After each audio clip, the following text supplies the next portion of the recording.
Venez vous relooker chez Luminel. Salon de beauté Luminel vous présente le journal. Luminel, osez être la plus belle.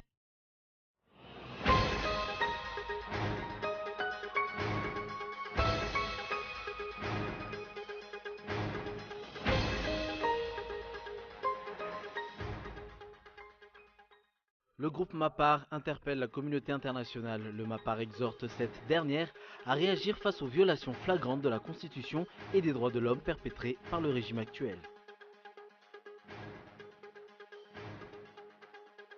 L'ancien ambassadeur de l'OIF au sein de l'Union européenne critique le sommet de la francophonie accueilli récemment par Madagascar. Le balai des autocars qui a repris ce matin en Syrie, des dizaines de bus affrétés par Damas ont commencé à évacuer les civils d'Idleb.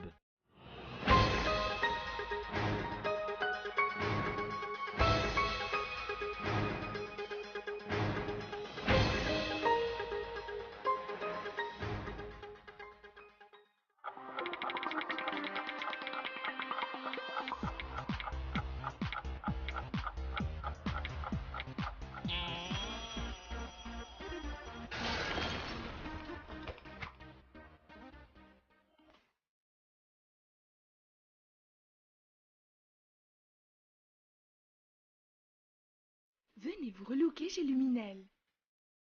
Luminel, coiffure tendance, extension cheveux, coloration, lissage brésilien, maquillage, extension cils. Pédicure, manucure, onglerie. Luminel Béorilk vers escalier 1 4 foot. L'Avant Center, 4e étage, box 418. Luminel, osez être la plus belle.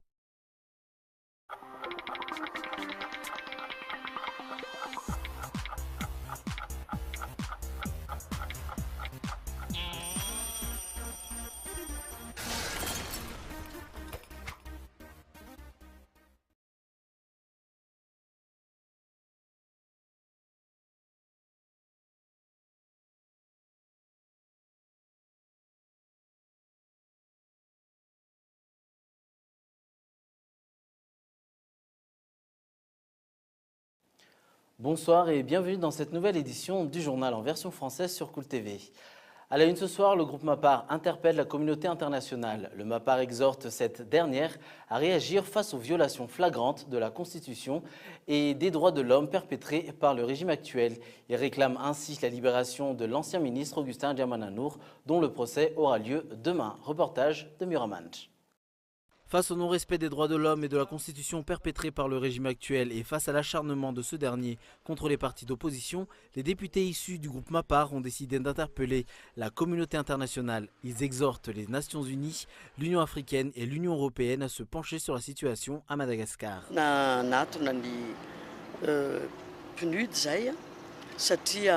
Nous avons décidé de rencontrer les responsables auprès du PNUD pour tirer la sonnette d'alarme, pour leur faire connaître tous les cas qui prouvent que la loi et la Constitution sont foulées aux pieds. Nous leur avons également rapporté l'acharnement du régime à l'encontre du groupe MAPAR.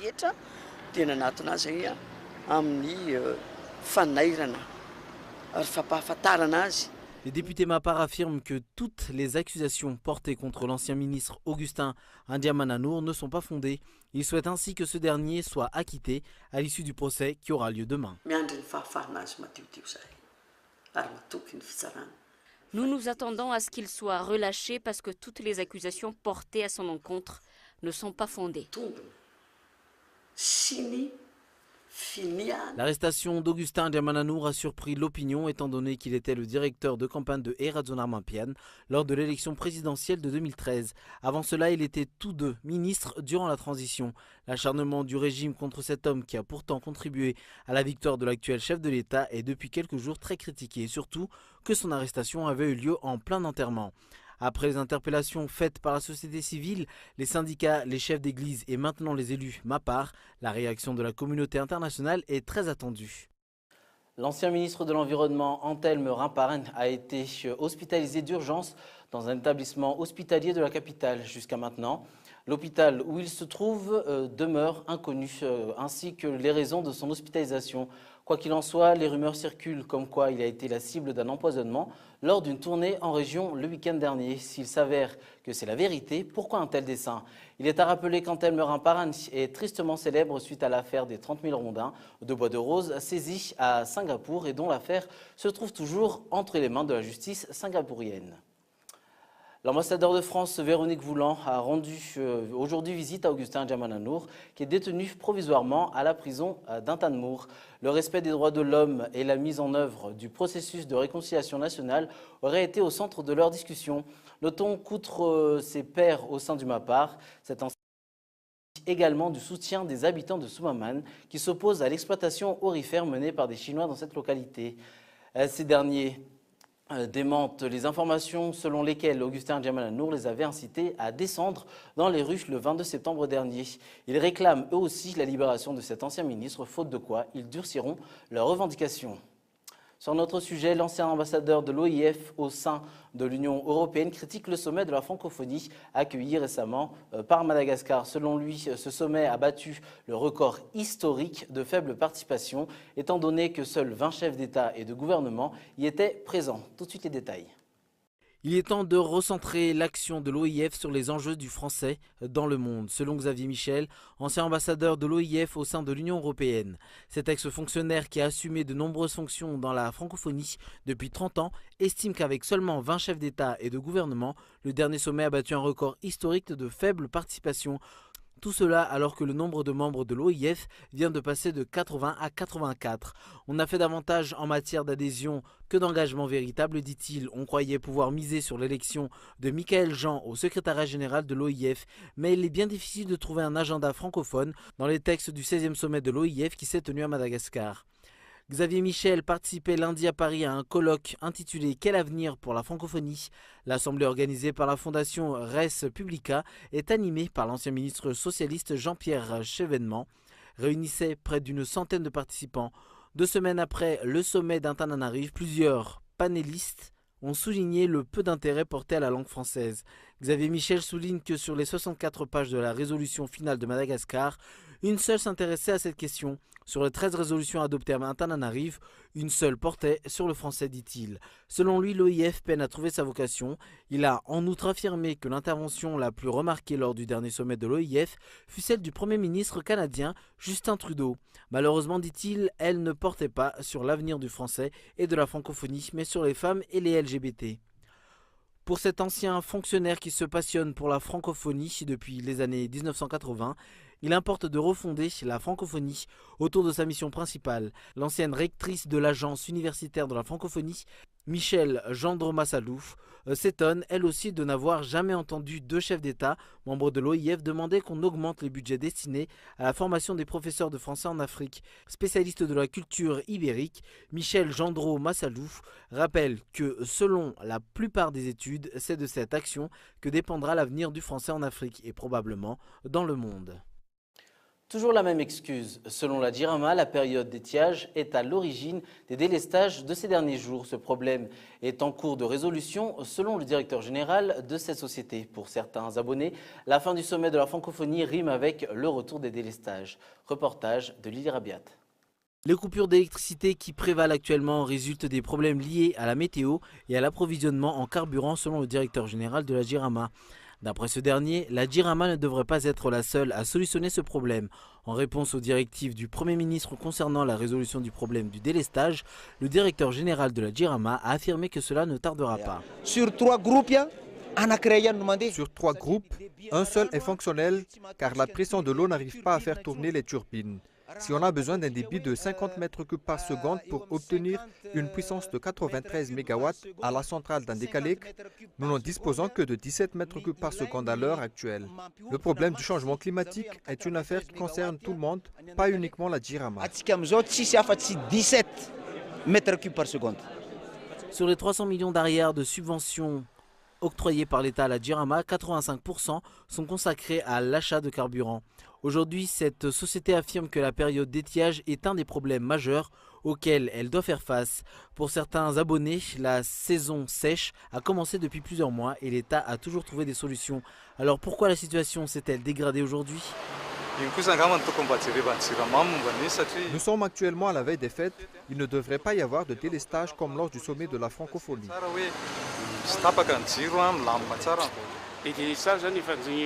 La situation ne s'est pas améliorée d'un iota. On est obligé de vivre avec le délestage jusqu'à ce qu'ils trouvent une solution. D'autres abonnés affirment que les délestages sont de retour après le sommet de la francophonie. Des délestages qui ne devraient pas avoir lieu si la Djirama et les compagnies de fourniture d'électricité respectent les contrats qu'elles ont signés. Le volume des exportations de litchi a chuté cette année pour Madagascar. La campagne précoce en est la principale cause. Ainsi, l'offre n'arrivait pas à satisfaire la demande. Malgré cela, les pays européens continuent d'apprécier le litchi de Madagascar. Le litchi, dont le goût s'est amélioré cette année comparé à l'année dernière. La France, la Belgique, l'Espagne, l'Allemagne, les Pays-Bas et l'Italie sont les principaux clients de Madagascar en litchi. Mais la demande demeure plus forte en Allemagne. En effet, les Allemands apprécient beaucoup la qualité du litchi malagasy. Au niveau du marché international, le prix du kilo du litchi se situe entre 15 000 et 24 000 ariars, un prix qui est resté quasiment le même comparé à la saison précédente. Décentralisation, quel transfert de ressources? Tel est l'intitulé du dernier communiqué que le CFAFI a sorti le 17 décembre dernier. Un communiqué dans lequel il dénonce la non-effectivité du processus de décentralisation dans le pays. L'État n'honore pas ses engagements, précise le CFAFI. Plusieurs communes n'ont pas encore reçu la totalité des subventions de fonctionnement. En outre, le renouvellement des responsables auprès de Fouktan n'est toujours pas effectué. La maîtrise des ressources destinées aux investissements dans les communes échappe à ces dernières et revient au pouvoir central. Par le biais des districts qui relèvent de la décentralisation, souligne le CFAFI. Selon lui, l'émergence des régions comme collectivités territoriales décentralisées intermédiaires constitue une solution et il serait souhaitable que leur mise en place se fasse par élection directe. Sur le plan international, l'ambassadeur de Russie en Turquie, Andrei Karlov, a succombé à ses blessures après une attaque armée à Ankara, rapportent plusieurs médias russes et turcs. L'attaque a eu lieu alors qu'il inaugurait une exposition d'art dans la capitale turque. D'invités et l'ambassadeur russe était en fait sur le point de commencer son discours. L'agresseur se trouvait derrière lui, derrière donc l'ambassadeur. Il serait arrivé à entrer, à pénétrer dans le bâtiment en se faisant passer pour un policier et des témoins expliquent en fait avoir pris l'homme, l'assaillant, pour l'un des gardes du corps de l'ambassadeur qui en réalité n'en avait pas. L'homme aurait ensuite demandé à tout le monde de sortir avant de continuer à tirer sur l'ambassadeur qui était déjà à terre et s'en est suivi ensuite une opération des forces spéciales turques qui sont arrivées rapidement sur les lieux. C'est une opération qui a duré quelques minutes et l'assaillant a été neutralisé. L'ambassadeur de Russie serait très gravement blessé selon les dernières informations et transporté dans un hôpital d'Ankara. C'était apparemment le cas, selon toujours plusieurs témoins. L'agresseur aurait prononcé des mots sur Alep et sur la responsabilité de la Russie dans les bombardements. Ce sont bien évidemment des informations qu'on va prendre avec beaucoup de précaution. On va attendre que les autorités turques confirment cela. Le ministre de l'Intérieur d'ailleurs est déjà sur place, donc on s'attend à ce qu'il donne une conférence de presse dans les prochaines minutes ou dans le courant de la soirée. Mais ce que je peux vous dire pour le moment, c'est que c'est vraiment choc. Ankara, les relations, on le sait, étaient arrivées presque à un point de rupture l'année dernière. Elles commençaient à s'améliorer, en tout cas se sont améliorées depuis quelques mois.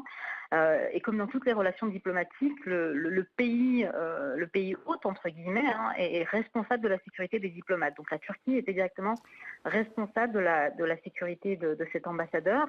Et il y a eu vraisemblablement une faille et ça risque d'avoir des conséquences dans les relations entre les deux pays, d'autant plus que ça intervient la veille d'une réunion tripartite entre les ministères des Affaires étrangères russes, iraniens et turcs. Et c'est une réunion qui avait pour thème Alep et qui devait se tenir à Moscou, qui doit en tout cas se tenir à Moscou dans la mesure où on ne sait toujours pas si elle va être maintenue ou non.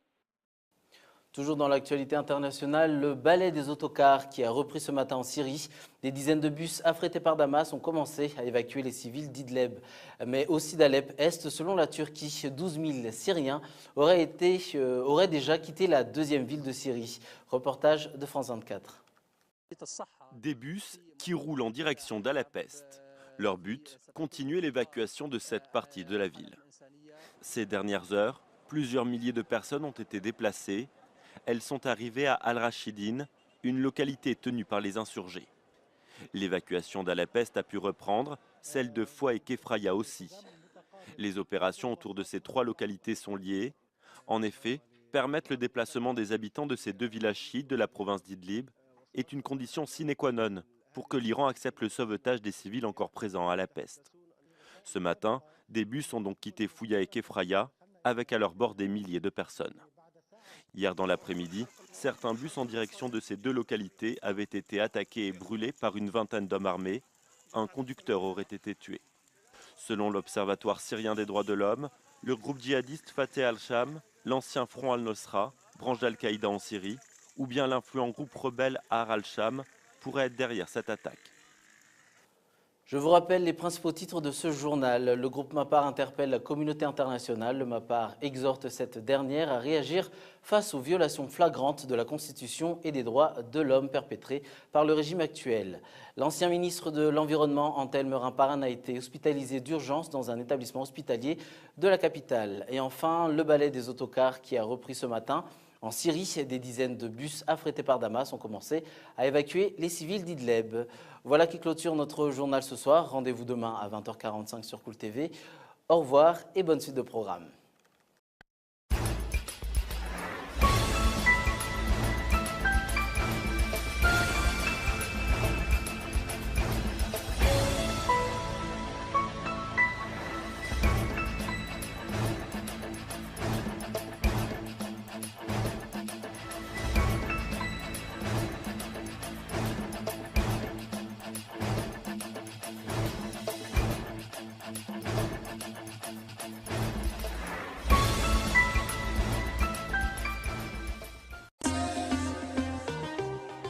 Venez vous relooker chez Luminel. Le journal vous a été présenté par Salon de beauté Luminel. Luminel, osez être la plus belle.